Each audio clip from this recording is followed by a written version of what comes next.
Good afternoon again to everyone and welcome to my channel, and it's me again, ang inyong chismosong vlogger. Gusto ko munang magpasalamat sa inyong lahat sa mga walang sawa na tumatangkilik, nanonood, sumusupport at sumusubaybay ng mga content ko here on my YouTube channel. So huwag ninyong babaktawan o lalaktawan tong ating content ngayong araw. Ayun sure na hindi ninyo pagsisisihan na pinanood nyo ito mula umpisa hanggang hulihan. And syempre, huwag na huwag kayong mag-iisip tagsaglit, okay? At huwag ninyong palampasin tong ating news ngayong araw, kaya maganda ito at pakatutukan ninyo. So, dumako na tayo sa ating main topic for today's video. Ardo Atayde, tila walang takas sa pagpaparitig ni Vice Ganda. So, ito na guys, watch this. Mamaya ipapaliwanag ko sa inyo ng buong buo. So, ito na guys, watch this. Patama ni Vice Ganda laban kay Arjo, inulan ng reaksyon. Umani ng samsari reaksyon mula sa netizen ang maanghang na patutsyada na ang kabogabol star at showtime host na si Vice Ganda laban kay Arjo. Kilala na marami si Vice Ganda sa pagiging prangka at walang takot pagpahayag ng kanyang saloobin, lalo na kapag usaping politika at mga isyu panlipunan ang pinag-uusapan. Hindi ringit sa publiko na marami na siyang kontrobersyal na banat, mula sa simpleng jokes na may halong social commentary hanggang sa matatalim na patutsyada laban sa mga taong nasa kapangyarihan. Sa loob ng kanyang mahigit 2 dekada sa showbiz, nanatili siyang boss ng masa. Laging gumagamit ang kanyang platform para tuliksain ang mga maling gawain na nakikita niya sa lipunan. Madalas niyang sabihin na ang pagpapatawa ay hindi lang para magbigay saya, kundi para magmulat din ang mata ng mga manonood. Sa bawat pagkakataong binibigkas niya ang kanyang mga opinyon, may kasamang kiliti at katotohanan. Dahilan para marami siyang tagahanga, pero hindi rin maikakaila na mayroon din siyang mga detractor. Kung mayroon isang personalidad sa showbiz na hindi natatakot sa epekto ng kanyang mga salita, si Vice Ganda na nga iyon. Sa halip na umiwas, mas lalo pa niyang ginagamit ang kanyang boses para ipakita ang kanyang paninindigan. Hindi na bago ang ganitong estilo niya. Sa mga nakaraang taon, ilang beses na rin naging viral ang kanyang mga pahayag. Kung minsan ay tinitingnan bilang banat, kung minsan naman ay seryoso komentaryo. Kaya hindi nakapagtataka na muling na naman pinag-usapan ang kanyang isang matalim na patutsyada sa Showtime kamakailan. Isa nga sa mga pinasaringan ni Vice ay ang Mr. Nemeng Mendoza, ang aktor at ngayon Quezon City First District Representative na si Arjo Atayde. Matatandaan na dawit ang pangalan ni Arjo sa kontrobersyal tungkol sa umano'y flood control issue, kung saan sangkot umano ilang kontraktor at mambabatas. Dahil dito, naging laman ang usap-usapan ng kanyang pangalan at hindi rin nakaligtas sa matitinding batikos online. Sa gitna ng issue, tila hindi pinalampas si Vice sa pagkakataon na magbigay ng makahulugang patutsyada. Sa isang episode ng It's Showtime, nagbitiw siya ng pahayag at tila tumutukoy sa mga usapin ng katiwalian. Ipinahiwatig ni Vice sa magkaiba ang bagger na nagtatrabaho sa grocery at ang bagman na iniugnay sa mga kontraktor at mga opisyal.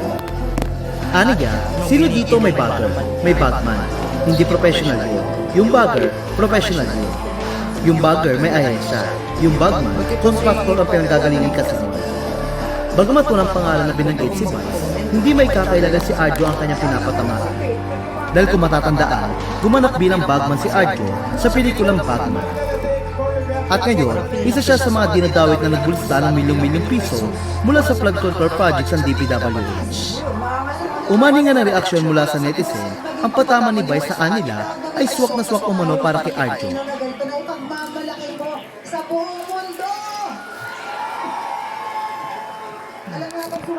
Patama ni Vice Ganda laban kay Arjo, inulan. At kung nakita nyo na ngayong recaps, once again si TTO sa mga admins, dumako na tayo sa ating main topic for today's video. Gaya nga ng sinabi ko kanina,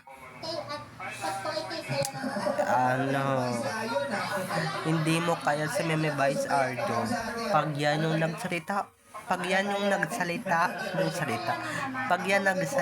at pag yan nagparinig talaga ng bonggang-bongga, it's either you ang pinaparinggan niya or it's either ibang artist ang pinaparinggan niyan.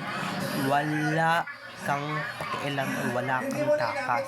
Ito nga pala sa mga hindi nakakakilala sa totoong ugali ni Meme Vice para lang sa mga basher. Kilala siya bilang prangka, okay? Kaugnay nga dyan, lately nga, di ba, pinag-uusapan niya yung mga politiko, yung mga magnanakaw, at isa dito sa mga pinaparinggan niya si Arjo Atayde. Siyempre, di ba, ako bukod sa politics talaga sa ibang politician na pinopost dito ng mga influencers, vloggers gaya ko, ano talaga si Vice Ganda, talagang, or si Meme Vice, talagang alam din niya talaga yung nangyayari doon sa kabalwarte niya sa kapwa niya na si Arjo Atayde. Kasi nga, di ba, laganap na yung pagnanakaw ni Arjo dito sa Pilipinas. So, yan pa si Meme Voice na kung napakatalino yan, at saka hindi pa pahuli yan sa mga balita. It's either showbiz or in politics man yan, di ba? Di ba? Neto nga, puro pagpapatama yan kay Arjo Atayde, di ba? At lalong-lalo na siguro minomonitor din niya yung mga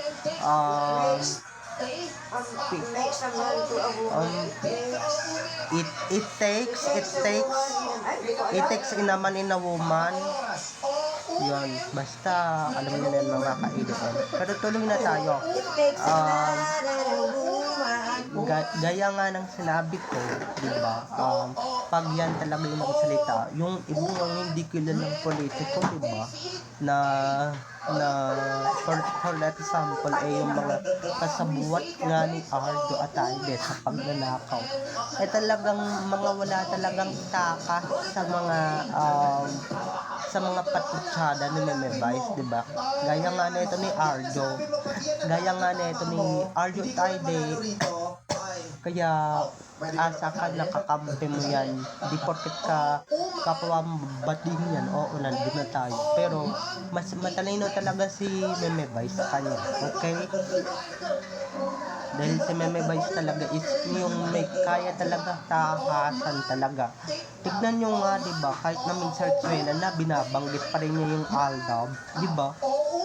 So ibig sabihin yan si Meme Vice ay talagang solid talaga magsalita. At saka, kahit anong gawin nyo dyan, hindi na kayo makakaligtas dyan kung talagang pariringgan niya kayo. At sisiguraduhin niya yung pagpaparinig niya sa inyo talagang masasakol kayo, diba? Gaya nga na ito ni Arjo, araw-araw pinapatamaan ni Meme Vice, diba? On national TV, diba? On national TV talaga. Yan talaga yung dapat dyan kay Arjo Atayde, na akala niya siguro hindi porket mga kapwa niya artista tatahimik na yan pa, nanonood yan ng news. Yan pa si Meme Vice, nanonood yan ng mga social media social media news sa SOCMED, di ba? Imposible namang hindi niya alam yung tungkol kay Arjo Atayde na kapwa niya kapamilya artist, di ba? So napaka-imposible nun. Pero di ba, ibig sabihin yan, minomonitor talaga ni Meme Vice kung ano nangyayari sa Pilipinas. Kaya magtataka na lang kayo kung ba't ganun siya katahas or ganun siya karakas magsalita sa Showtime nung mga nakaraang buwan, di ba? Nung past few months, pati nung di ba, ako nga rin takang-taka ako na pinaparinggan niya talaga. Pero alam ko na talagang si Arjo talaga yung pinaparinggan niya kasi nga, di ba, si Meme Vice pa na matalino. Kaya grabe, sobrang bilib talaga ako dyan kay Meme Vice. Kasi nga si Meme talagang bukod sa Aldab talaga siya, wala siyang pakialam kahit na magalit yung management niya. At syempre yan si Arjo, pinaparinggan din yan. Yun na yung lalong-lalo na siguro, sapol siguro dito magnananay na ang tagal-tagal na sa industriya. Patuloy na lumalaban, pati si Bunso. Ngayon lang talaga yumaman ng bonggang-bongga, diba?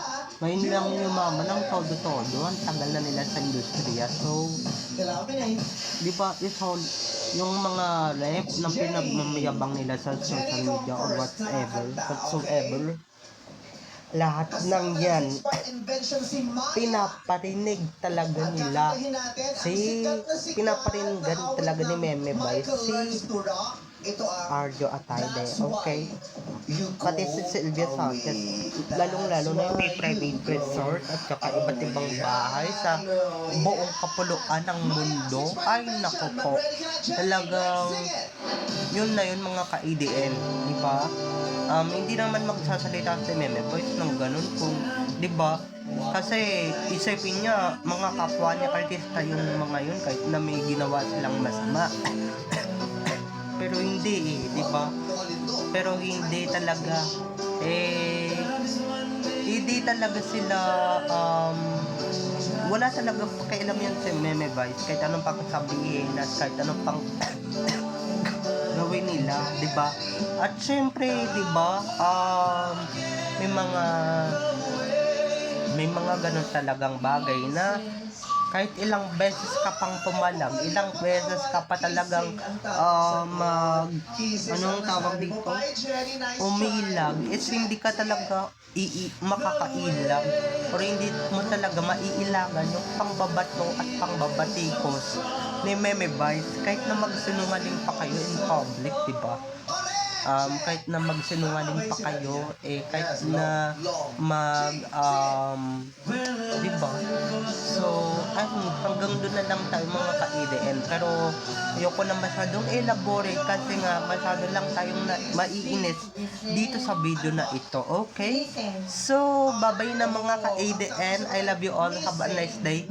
Keep safe and God bless everyone. Bye-bye. I love you all. See you on my next videos. Bye-bye.